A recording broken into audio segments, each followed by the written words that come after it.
dans les manifestations contre Emmanuel Macron, contre la France, contre Israël, on a beaucoup vu tourner, Charlotte Dornelas, l'accusation d'un massacre israélien sur un hôpital de Gaza. C'est une désinformation qui a enflammé les rues arabes. Le message du Hamas sur ce tir israélien sur un hôpital de Gaza faisant 500 à 800 morts a peut-être fait basculer le conflit dans le monde. Comment décrypter cette stratégie qui, avec la complicité de plusieurs médias, a modifié la réalité pour servir une certaine cause?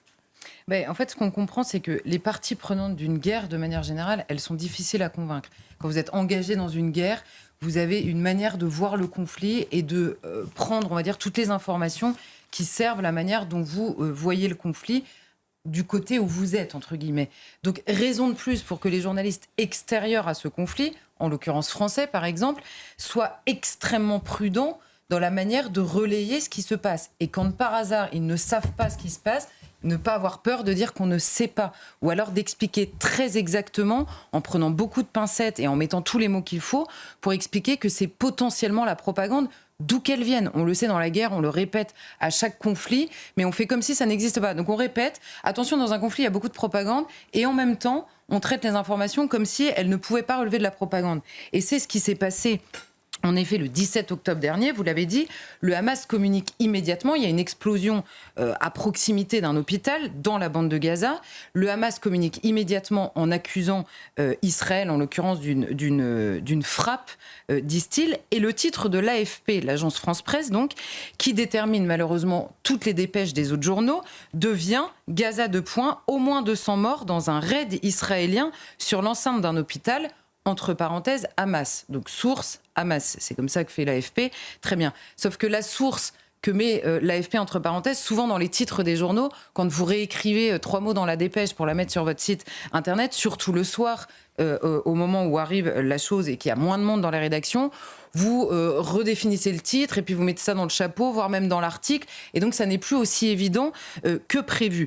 Par ailleurs, la dépêche se conjugue au présent. En l'occurrence, un Gaza, au moins 200 morts dans un raid israélien, c'est d'accord, ça vient du Hamas, mais il n'y a pas de conditionnel, il n'y a rien de tout ça. Donc on sent que dans la manière d'appréhender l'information, il y a peut-être en effet soit de la négligence, soit un biais idéologique dans la manière de la recevoir. Je ne vais pas conclure ça, je ne sais pas qui, en l'occurrence, était derrière cette dépêche-là. Mais le directeur de l'information de l'AFP, il s'est défendu de manière assez étrange, je dois dire, parce que je le cite. L'AFP a contextualisé et sourcé l'information. Hamas. Bon. Mais cela reste très complexe de travailler en temps réel dans la guerre de l'information à laquelle se livrent Palestiniens et Israéliens. Et un peu plus tard, il nous dit l'hôpital Al-Ali, en l'occurrence l'hôpital visé, est situé dans une zone difficile d'accès. Je vais lui dire raison de plus. Raison de plus. Il nous explique toutes les raisons pour lesquelles ils auraient dû être extrêmement prudents, ce qu'ils n'ont pas été, en l'occurrence, dans la manière de présenter la dépêche. Et après, il nous dit aussi, en outre, celle-ci provient du ministère de la Santé du Hamas, qui est une branche administrative qui diffère de la branche politique de l'organisation. Alors bon, la distinction pourrait déjà mériter un commentaire en soi, évidemment, dans cette bande de Gaza, mais c'est surtout que même un gouvernement régulier et qui n'a pas le caractère terroriste du Hamas, même un gouvernement régulier en temps de guerre génère de la propagande. Tous les gouvernements le font d'ailleurs, même hors temps de guerre, si je puis me permettre.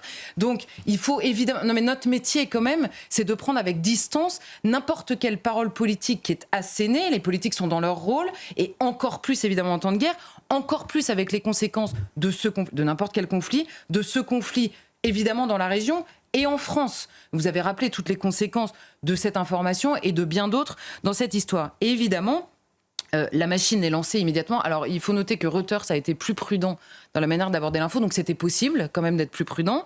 Et la machine est lancée, et en plus, la réponse, on va dire, la réponse du porte-parole de l'armée israélienne à cette nouvelle et à cette accusation, elle intervient 3 heures plus tard. Donc 3 heures avec les réseaux sociaux, autant vous dire que c'est un siècle plus tard, évidemment, dans la manière dont la nouvelle se propage. Et alors, évidemment, à partir de cette dépêche et de cette accusation, je vous parle même pas des médias américains ou anglo-saxons de manière générale, qui eux, alors ils sont allés à la truelle sans aucune... Il n'y avait même pas le Hamas entre parenthèses, quoi. S'en suivent les déclarations politiques qu'on a vues, je ne vais pas réanalyser les déclarations notamment de la France insoumise, et les réactions en effet dans le monde entier qui ont immédiatement ciblé Israël comme responsable de ce bombardement. Et il y a un élément dans cette machine, on va dire, qui s'est mise en place, qui est assez intéressant, c'est que dans ceux qui ont dit oui mais quand même Israël n'est pas blanc-bleu dans cette affaire. Pourquoi ? Parce qu'il y a le tweet d'un conférencier israélien, quelqu'un qui se présente comme un conférencier israélien, qui a travaillé 5 ans avec Netanyahou et qui lui-même a tweeté immédiatement le soir même après l'accusation du Hamas. Il tweet « L'armée de l'air israélienne frappe une base terroriste du Hamas à l'intérieur d'un hôpital de Gaza ». Et vous savez que dans la région, souvent, en effet, dans les guerres, les hôpitaux sont visés et à chaque fois qu'ils sont visés, on nous explique que les terroristes cachent des armes dans les hôpitaux précisément parce qu'on ne bombarde pas un hôpital. Donc vous comprenez, et lui-même a dit plus tard, je me suis laissé intoxiquer, etc. Bon, moi, je ne sais pas en l'occurrence ce qui s'est passé avec cet homme. Mais évidemment, ensuite, vous relisez tout en vous disant c'est quand même bizarre ce tweet, il connaît bien Netanyahou, il a travaillé avec lui pendant 5 ans, il est forcément informé. Oui, mais en fait, dans la lecture d'une guerre, encore une fois, vous prenez l'information et vous vous dites, lui en l'occurrence, il est israélien et il se dit si le bombardement est israélien, c'est qu'il y a forcément une raison, il doit y avoir des armes dans l'hôpital. Et vous avez un Palestinien qui va vous dire ah bah Israël bombarde comme d'habitude. Vous avez la rue arabe qui va dire exactement la même chose. Vous avez l'occidental pro-palestinien qui va vous dire eh ben on vous l'avait bien dit que ça allait dégénérer. Et voilà, tout le monde réagit selon la lecture qu'il a du conflit. Donc avec cet exemple-là, c'est pour ça que je me suis attardée sur lui, c'est que vous voyez que même chez lui, on voit que l'information, notamment en temps de guerre, est une matière extrêmement difficile à appréhender et à traiter, d'où la nécessaire prudence en toute situation pendant ces guerres. Et on a vu tout ce que ça a déclenché. Il y a aussi, Charlotte Dornelas, la question du nombre de victimes, qui n'est pas claire du tout justement dans ce dossier. Qu'en est-il de cette frappe ? Que savons-nous aujourd'hui de ce qui s'est passé réellement ? Alors, il n'y a pas de version définitive de ce qui s'est exactement passé dans cet hôpital, mais il y a en gros de lourds faisceaux d'indices de plusieurs services de renseignement dans le monde, pas seulement la réponse israélienne, on va dire, qui dédouanent en l'occurrence Israël pour cette frappe-là et qui par ailleurs diminue le nombre de morts par rapport à l'annonce du Hamas qui était de 500 le soir même, alors que même la partie administrative du Hamas, comme on nous dit, le ministère de la Santé le disait, lui, 200. Donc déjà, il y avait une petite différence. Il y a la direction du renseignement militaire français qui n'a pas vraiment l'habitude de s'exprimer, qui là s'est exprimé et qui a expliqué que le cratère qui avait été repéré sur le parking de l'hôpital, on va dire, n'était pas un cratère mais un trou qui correspondait à une charge d'explosifs, en l'occurrence, de moins de 10 kilos et plutôt de 5, ce qui correspond beaucoup plus à la charge explosive des roquettes, en effet, du djihad islamique ou du Hamas, que des moyens d'Israël qui sont beaucoup plus puissants que ça et qui font beaucoup plus de dégâts que ça. Il n'y a pas de dégâts, par exemple, à l'extérieur de l'hôpital. Donc ça a été analysé. Et concernant le nombre de victimes, donc les photos montrent, elles, des dizaines de corps qui sont en effet étalés sur le parking donc, de l'hôpital. D'ailleurs, certains expliquent que c'est les voitures, potentiellement la roquette, si elle tombe sur le parking de l'hôpital, a pu faire exploser les réservoirs des voitures qui étaient nombreux sur cet hôpital, provoquant l'explosion. Il y a un haut responsable européen du renseignement qui, lui, évalue à quelques dizaines, et le renseignement américain, alors bon là, la déclaration, c'est pareil, les Américains ne nous aident pas, parce qu'ils nous disent que c'est probablement dans le bas d'une fourchette comprise entre 100 et 300. Alors moi, déjà, une fourchette de 100 à 300, c'est quand même multiplié par 3. Donc, dans le bas de la fourchette, j'ai envie de dire, pourquoi vous dites pas de 100 à 150 ? Du coup, si c'est dans le bas de la fourchette, ça nous aide pas beaucoup. C'est pas très précis. Donc, vous voyez, il n'y a pas de version définitive. Ce qui est sûr, c'est que la version du Hamas, elle est très clairement extrêmement affaiblie par les analyses toutes simples des conséquences de cette explosion. En l'occurrence, il aurait fallu sans doute se méfier du Hamas plus que de n'importe quelle organisation, de la part de tous ceux qui ont repris l'information en jetant de l'huile sur le feu. C'est ça. Alors évidemment qu'il fallait se méfier du Hamas qui est partie prenante et dont on voit la communication. Alors le Hamas, pour ses exactions, il communique de manière très transparente. Même parfois, on se demande ce qui leur passe par la tête. Mais là, en l'occurrence, évidemment, accuser Israël, c'était quand même beaucoup plus facile, surtout si la roquette venait d'eux ou du djihad islamique, ce qui était quand même assez malvenu dans la population palestinienne. Mais de manière générale, cette histoire, comme toutes les autres, c'est beaucoup plus largement que le Hamas.